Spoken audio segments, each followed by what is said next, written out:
Thank you. Thank you very much. Okay, so lastly we have Pastor Peter Hay, please.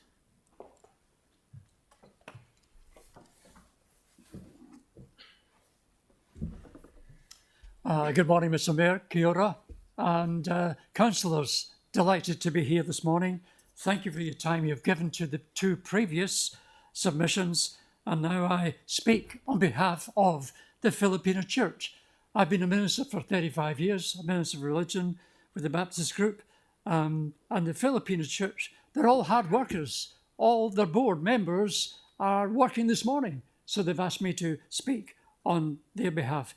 I've listened very carefully to the Men's Shed and the Greater Hornby Residents Association submissions for the use and acquisition of Gilbert Thorpe's Road. I want to thank Matthew Pratt, Councillor Peters and Katie Matthias for the support you've given in this preparation of deputation. Now, will I be able to have the 7 slides on screen one at a time now, and I'll speak briefly to each one. Oh yes, that's not the first one. Can you go back? That's it. Yep. Now that's the name of the church I represent. It's a very slick sign. It's on the face of the building in the corner of Gilbert Thorpe's and Waterloo Roads. They've been there for the last 10 years. I bought the building 19 years ago from a gift, and they're now being told you no longer have a building. You have to leave by Christmas. 3 months' time. The building has been sold. Next, thank you. This is a picture of one of the key elders leading the worship in this church, and he's got a drummer and another guitarist and 4 singers. He's very passionate about singing, as are many Filipinos. Thank you. That's one side of the church, and you might notice that there's a beam painted purple.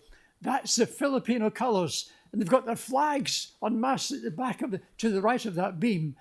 Thank you. Next would be, yep, and that's the other side of this Filipino church congregation, who are very, very, very passionate about having the building which is on the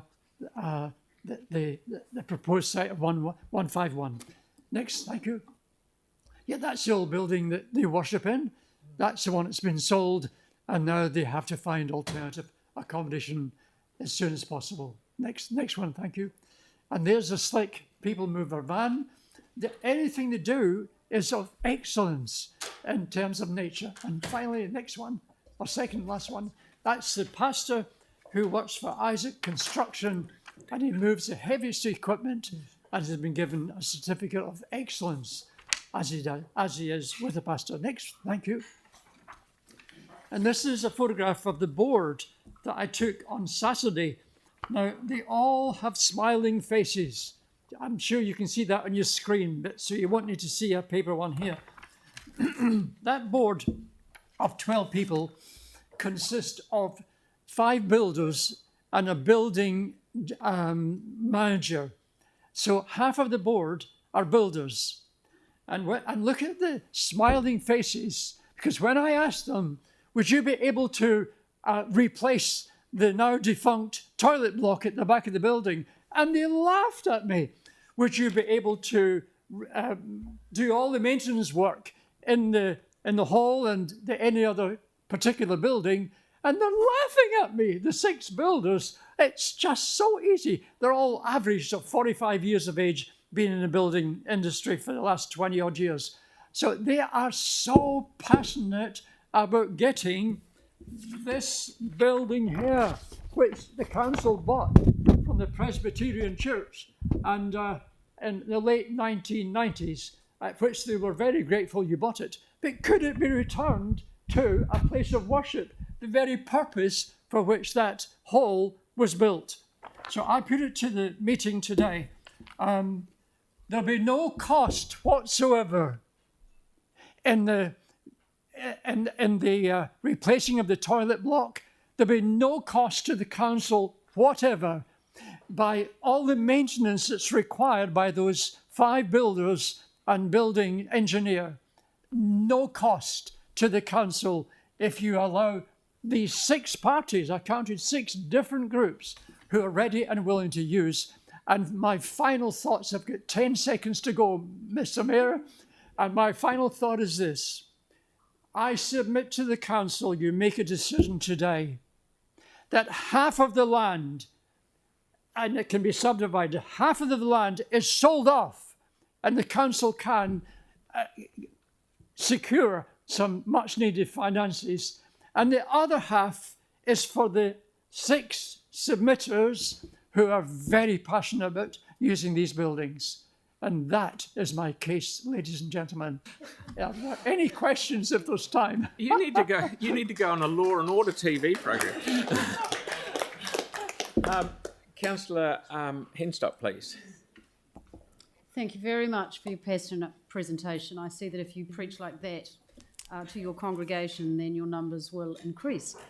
The staff have made it quite clear in their report that the community proposals that they've received in the last 6 months do not provide for sustainable, financially viable, no-cost to ratepayer solutions. Mm-hmm. If you were given further time, could you achieve that? Thank you. It's a very, very good question. The men's shed have $10,000 surplus cash in hand. Scots people love that. The Filipino church have $40,000 cash on hand in a building fund. They will use every last cent, that's $50,000, for the building material necessary to restructure and maintain the current buildings. And if the council chose to sell off half, that may require a building which is kind of quarter in size or half in size. These builders will put a gable end on that, and the $50,000 would cover the cost of materials, cover the cost of forming a trust, and legal fees. I hope that partly answers your question. It partly answers the question. I'm more concerned about the sustainable, financially viable business case for the ongoing financial support of the building, rather than the immediate use of the $50,000 that they've got. Because this is one of the issues that staff have said. And I'm interested to know whether, if you were given additional time to pull the business case together and to undertake some fundraising and look for business and community partners, whether you think you could achieve a no cost to the ratepayer solution for the long-term future of the building. Okay, an additional period of time would be very useful, because they had a church and it's going to be sold in 2 weeks' time. So they have to, that's why I'm here today. It's an urgent request. And I wonder, an extra 3 months that we can put together a properly printed submission to the council. Thank you, Mr. Mayor.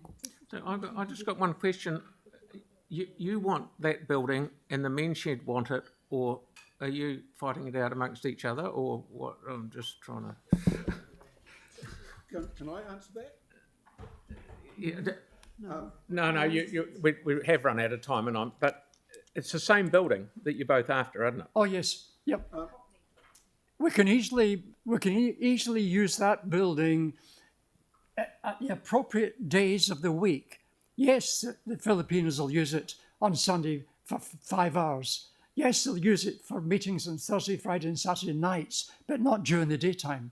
So the other groups can use the hall during the daytime, 4 days or 5 days in the week. Okay.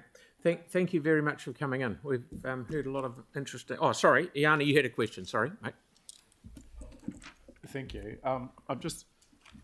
you had me right up until the end when you said sell off half of the site, and I've heard from previous deputations that this area is growing, that there's high level of community need. Yeah. I just wondered if you'd considered if there was a need for some sort of form of housing for some of these communities that we've heard about today, and whether it might be better for council to look at providing a way in which we could develop with, Habitat for Humanity or other sort of creative ways of actually putting in something that was beneficial to the community, rather than just selling it off to a private developer to make money. That sounds very reasonable from here.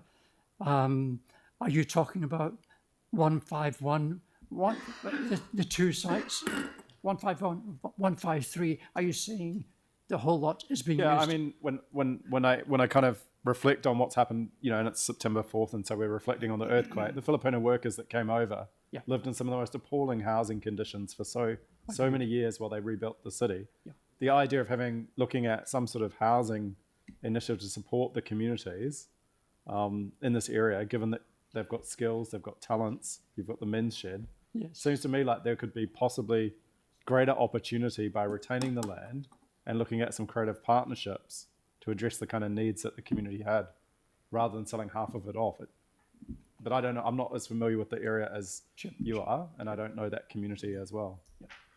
Okay, yeah, sorry, you want to answer that? Just one last point. If we could have an extension of 3 months to pursue those thoughts, but I know that the Filipino builders, they can't wait to move, to just get into that building, see the amount of maintenance work required, and then make that commitment 100% at no cost to the council for the materials and for their time. Thank you very much. Good. Thank you, Mr. Mayor. Okie doke. That brings us to the end of all those. So we're going to have a break in about very, very soon.